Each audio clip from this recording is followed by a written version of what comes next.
Hey, everybody. Welcome back to Stats and Chats. I'm Jason. And I'm Bella. This week we'll be talking about the upcoming Winter Olympics and Super Bowl and more. So, bing, bang, boom, let's get started.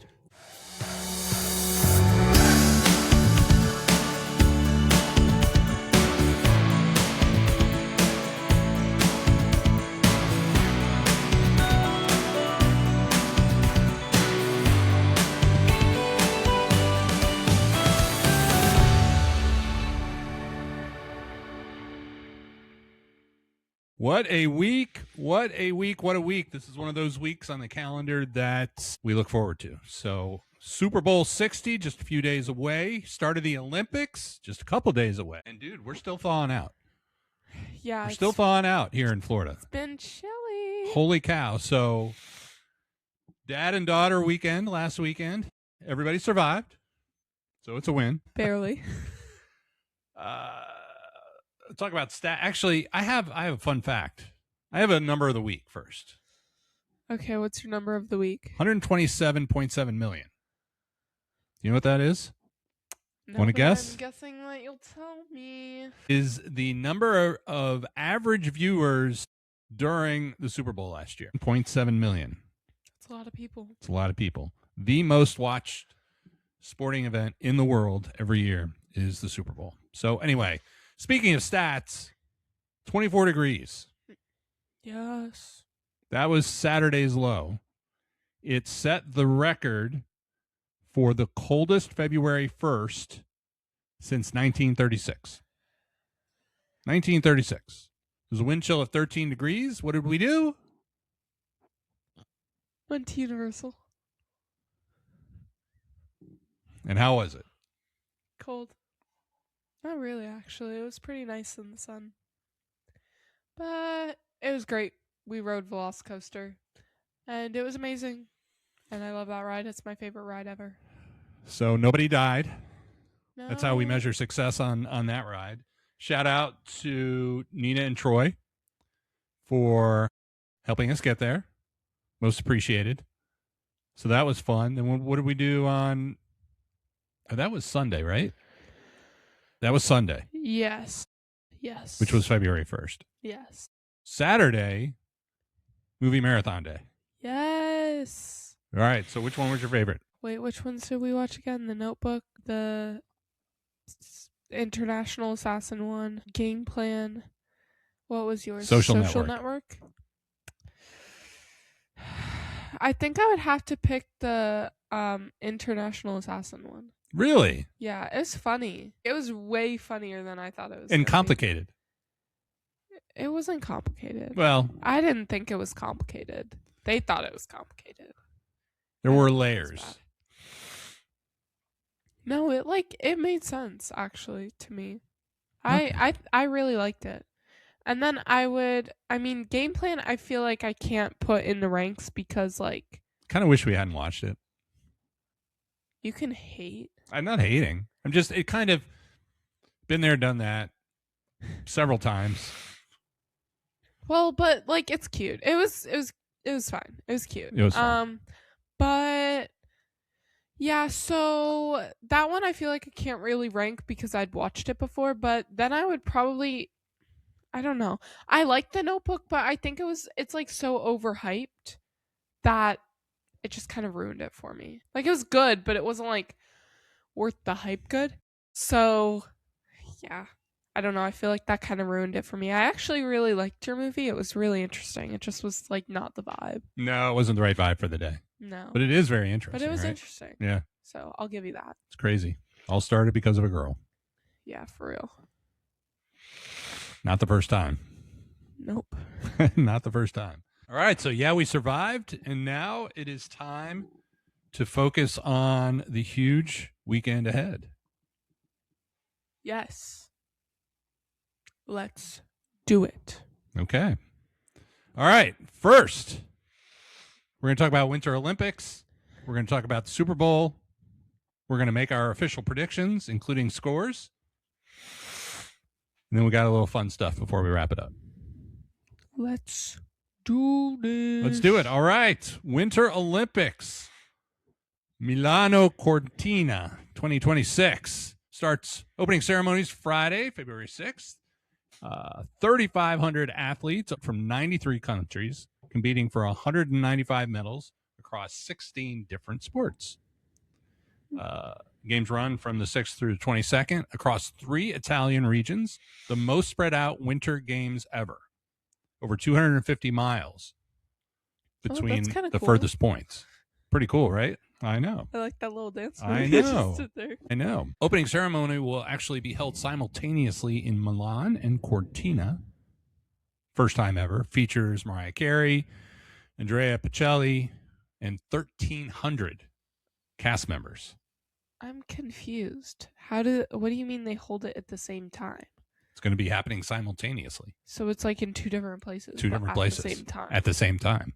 It's the same Hence, ceremony simultaneously. Well, I'm sure it complements. Oh, so like it goes back and forth kind of a little bit? Probably. I see. It's like a puzzle piece. Yeah. Like they're separate. Like they like but overlap, they fit together. but like they make sense. I just made that up. Okay, yeah, sure. But it makes a lot of sense. Italy will actually have 2 flag bearers at the opening ceremonies, 1 at each location.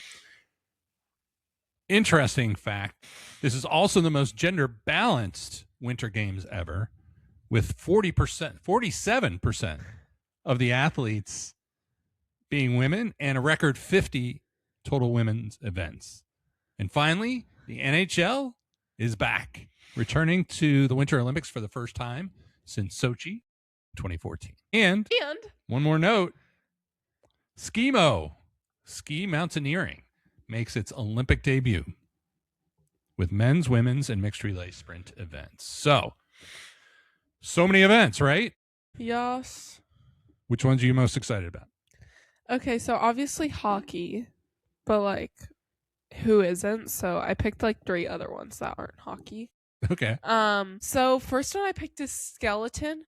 Okay. So that's the one where they basically lay down with their head going first, and they like in these tunnels things. I don't know what it's called. I don't know the technical terms. I was just blanking on that word. But it's so scary because they're literally going head first. Like literally just sliding head first. I'm like, oh my God. It is scary. It's so scary. I'm excited to watch. Is that why you're excited? Yes. You want to see somebody crash? No, I would never. Okay. I would never. It's just like edge of your seat moment. I'm also excited to watch figure skating, specifically individual figure skating. I'm not as big of a fan as the duos, just because I feel like the individuals are more creative. I don't even know who's skating for us. Any ideas? Me either. I just like to watch it. Okay. And then my third one that I picked is speed skating. So that's the one where it's like the track made of ice, and then they are literally just speed skating. They're skating at very high speeds. They're speeding and skating. Yes. So yeah, I think that one's really cool because it's kind of like track, but like not really, because they're skating. So it's more scary. Yes. So those are my 3 favorite events I'm most excited to watch. Awesome. All right, cool. Yeah, speaking of hockey, I am all in on the hockey. NHL players back for the first time since 2014. It's kind of a sequel to last year's 4-Nation Face-Off.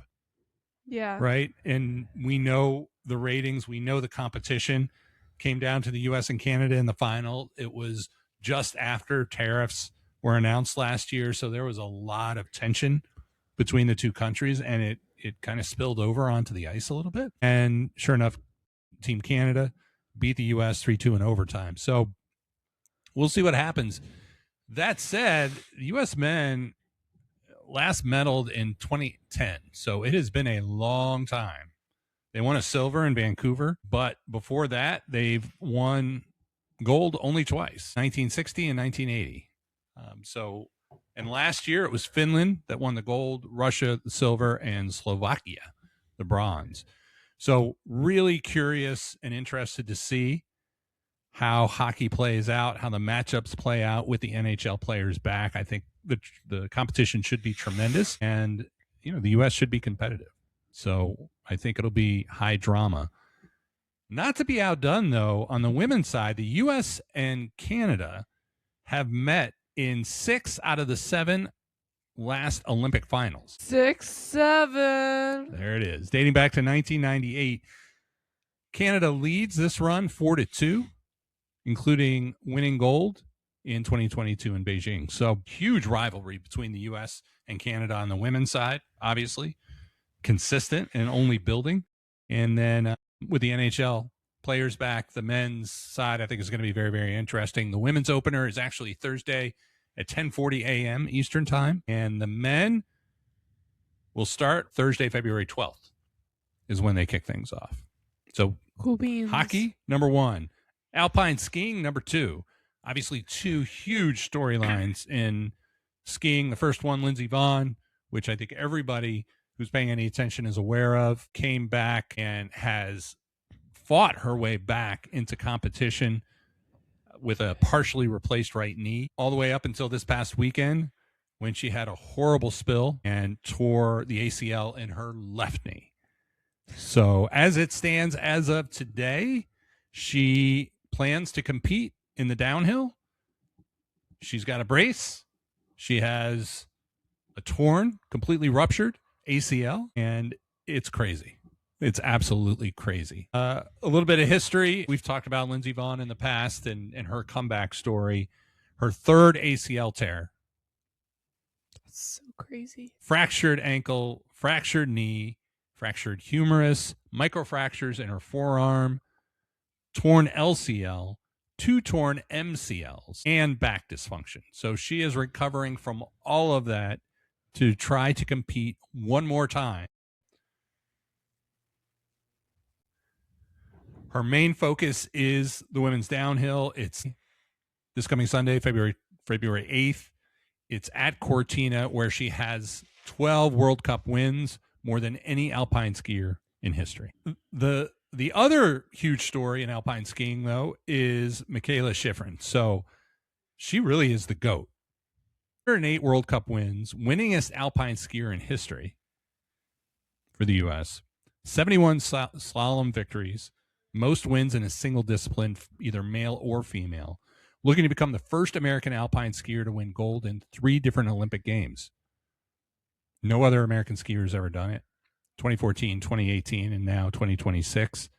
And she's won 6 slalom races already this year. So a couple of really compelling storylines in alpine skiing. So I'm excited to see that. And then finally, I'm very curious to watch SkiMo.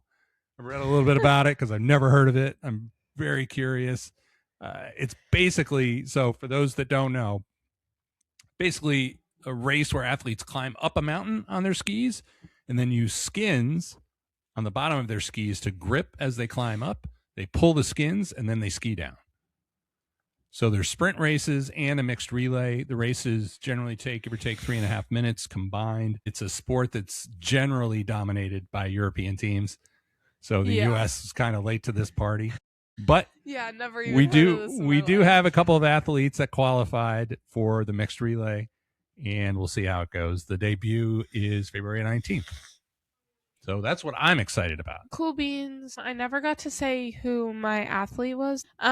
So the person that I chose is Chloe Kim. I know her. Yeah. Snowboarder, right? Yeah. She does snowboarding. This is her 3rd Olympic Games. She was the youngest woman to win an Olympic snowboarding gold medal. She has 8 X Games half-pipe victories, which is tied for the most ever. It's crazy.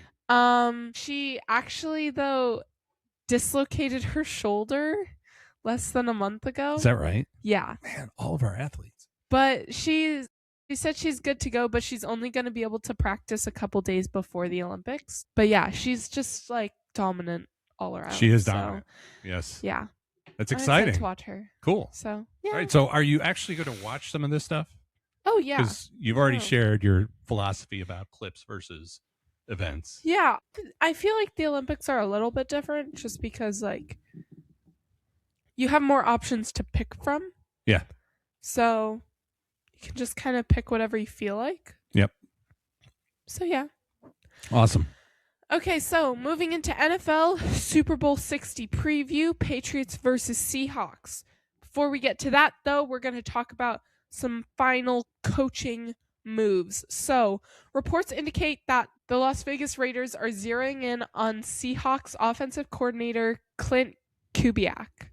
So, they cannot officially hire him, though, until after the Super Bowl, but this likely fills the last vacancy in the NFL.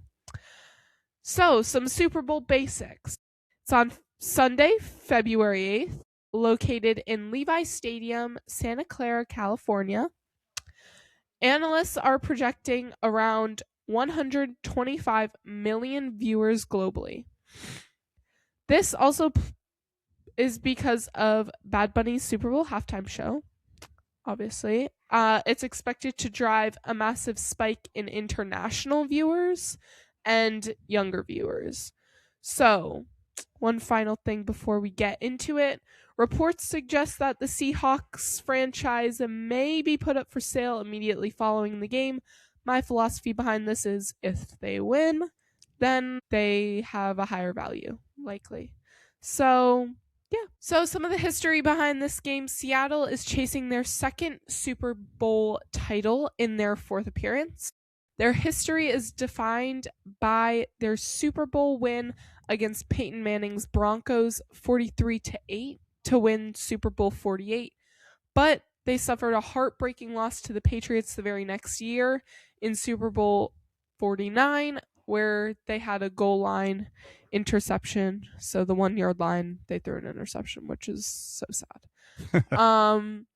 The Patriots are playing in a record 12th Super Bowl in franchise history.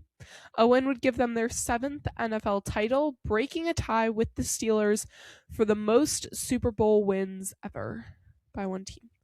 So, let's get into the stats. The Patriots had the third easiest schedule in the NFL. 9 coaches from teams that they faced this year have been fired. The regular season, they were number 2 in offense, number 4 in defense. Postseason, they're 11th in offense and number 1 in defense. The Seahawks, which are the favorites in this game by 4.5 points, regular season had number 3 offense, number 1 defense. Postseason, number 1 offense, number 3 defense. So those kind of swapped places a little bit. Mm-hmm. So, talking about the quarterbacks a little bit. Sam Darnold, from 2020 to 2023, he combined for more interceptions than touchdowns. So he had 27 touchdowns and 28 interceptions, over 40 appearances. Now he's led Seattle to the Super Bowl after posting back-to-back 14-3 win seasons with 2 different teams.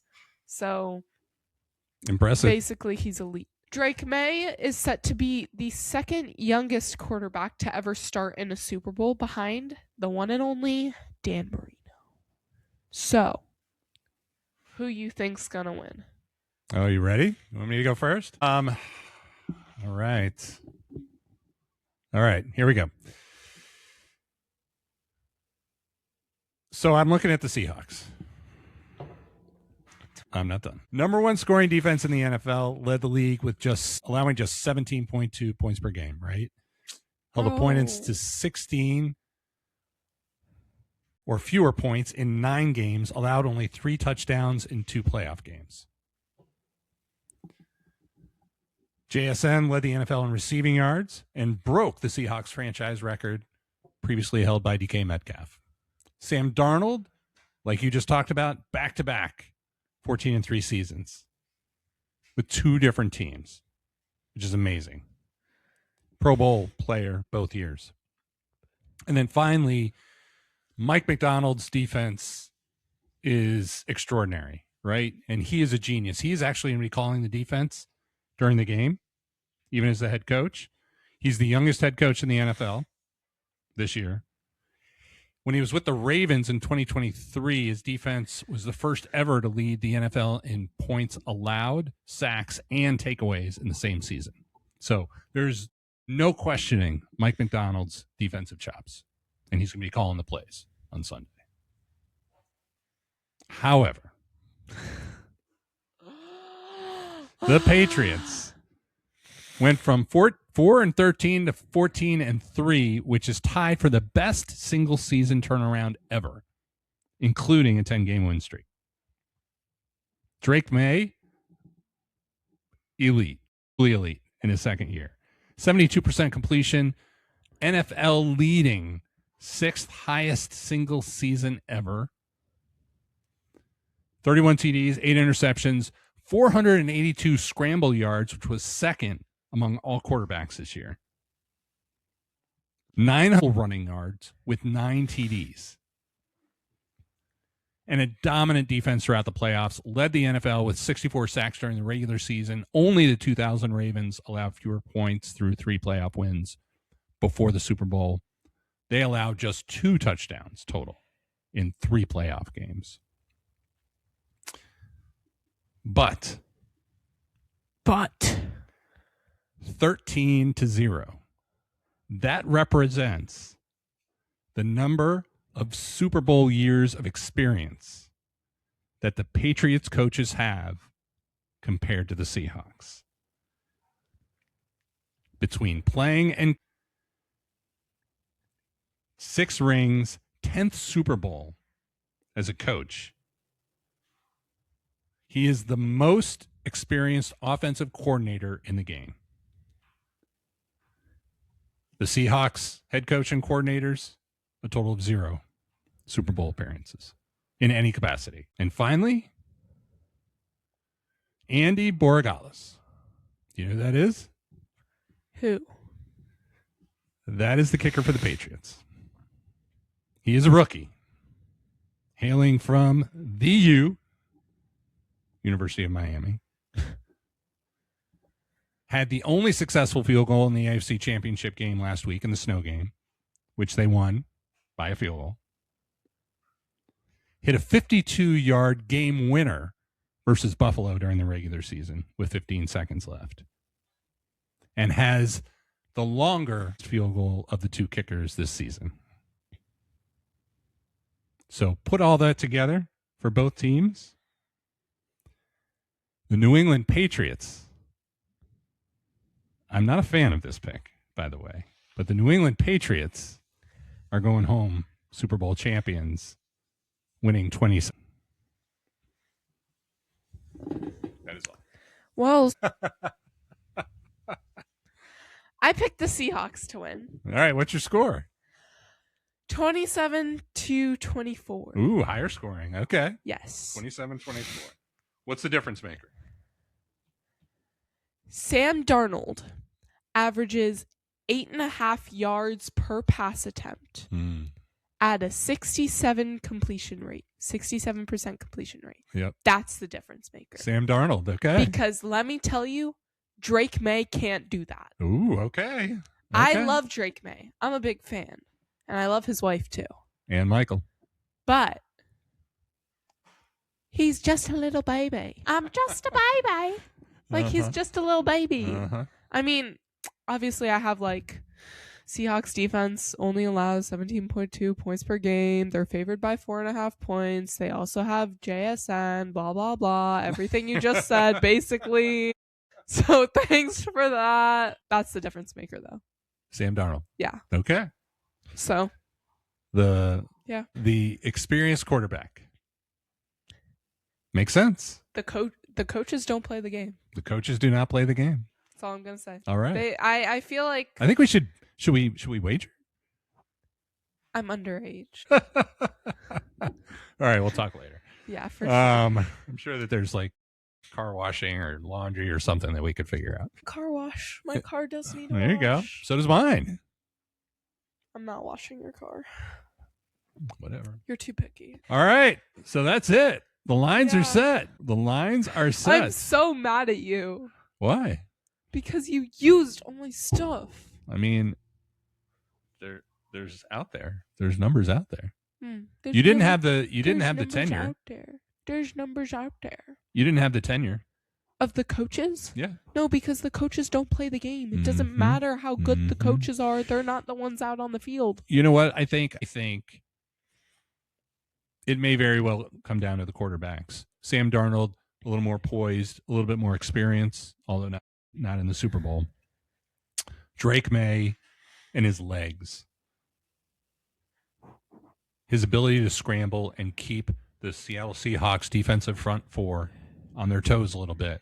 Sure. I think, in some ways it's Drake Maye versus Mike McDaniel's defense and defensive schemes to keep him confused. I think if Mike McDonald, did I say McDaniel? McDonald gets him confused and flustered, it could be a really long day for Drake Maye. For sure. I do think the coaching experience matters. Bless you. I also think I think the coaching experience matters, but at the end of the day, there's only so much they can do. So absolutely, like I think it does matter because they do have experience, but I also think that they're not the ones out on the field. So I don't think that matters as much as other things. I think it matters because these last 2 weeks are so different than any other weeks in the NFL season. There's the break in the middle. It's 2 weeks between games. There's so much distraction at the Super Bowl, media day, a lot of family, a lot of friends, just a lot of distraction. I think the other piece that, and listen, I've been impressed with the Seahawks the entire back half of the year, right? You and I both. But I think Vrabel is going to leverage the underdog piece a lot. And I think it's something that he's really good at. Yeah. So we'll see. I think it's going to be a really good game. I think the Seahawks are probably the better team. Yeah. Player by player. Just something about the Patriots this year. I don't know. Yeah. We'll see. I don't know. But I think it should be a good game. I also feel like it just depends on how well their offense plays because I think their offense during the regular season was really good. And then like postseason, they've been relying on their defense so much. Like their offense went from literally like 1st to 11th. Yeah. Or 3rd to 11th, whatever it was. But that's like not good at all. In the playoffs? Yeah. Yeah. Like you can't be that high and then go that low. Yeah. Like so, I mean, defense wins championships. So you never know, but we'll see. I think we're gonna have a good game, which, in my opinion, is gonna be most important. I think it'll be a good game. I think it'll be close, but yeah. Well, it's interesting. You picked Seattle, but not to beat the spread. No, I did not. But you did pick the over. Because the over-under is 46.5. I did pick and you're the at over. 51. I picked Patriots, and I picked the under. Yeah. Interesting. Well, we'll see.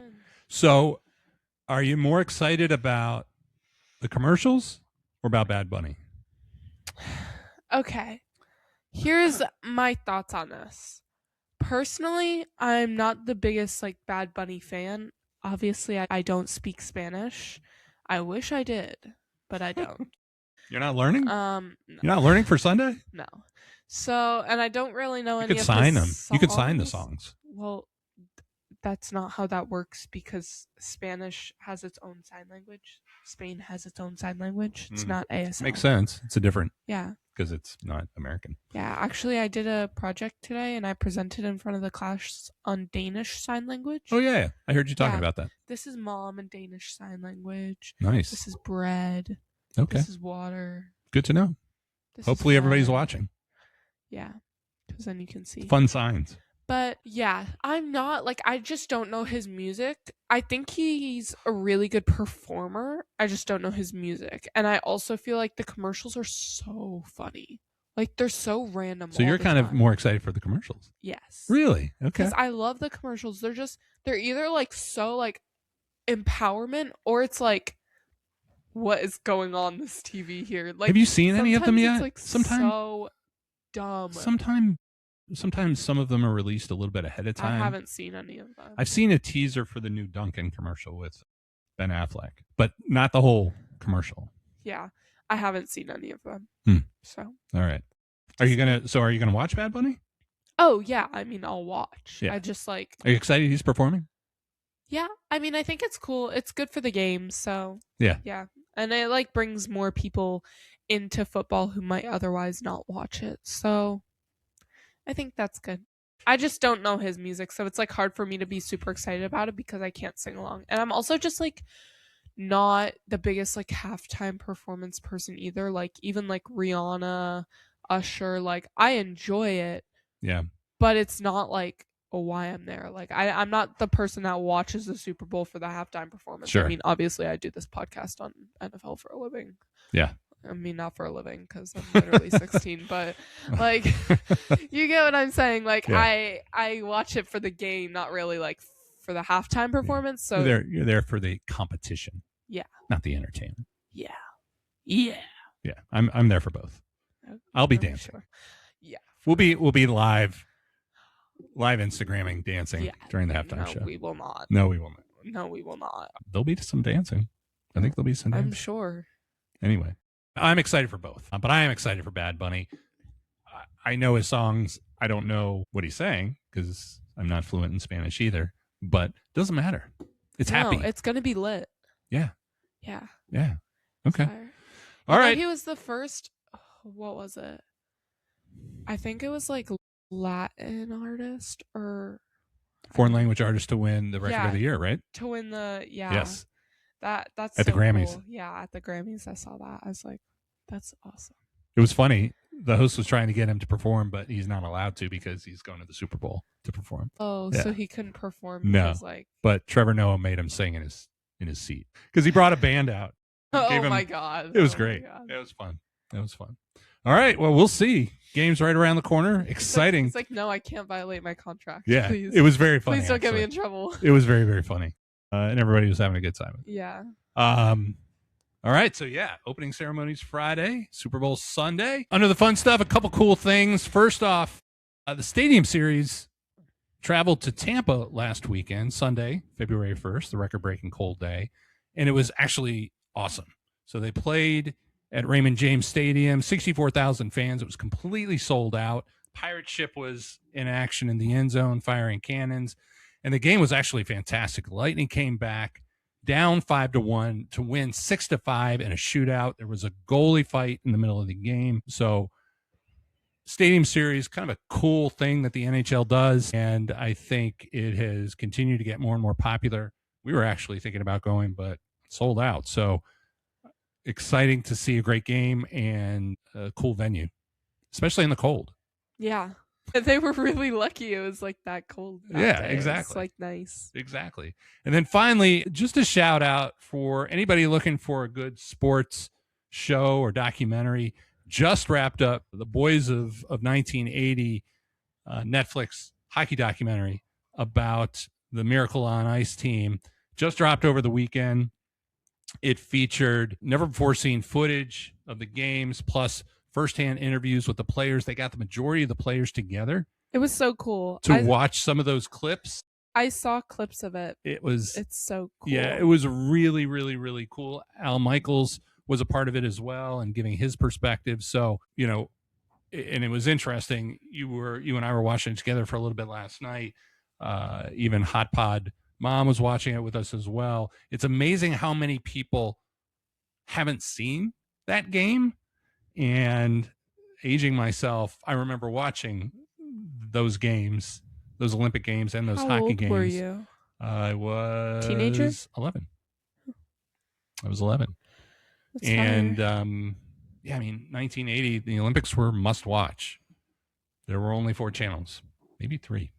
So the Olympics were must watch, and it was riveting. And the documentary does an amazing job of recapping not only the Olympics, but also the global environment at the time to just add to that tension and excitement. So Miracle, The Boys of 80 on Netflix, highly recommend. It's about an hour and a half, so not too long, but really, really great job.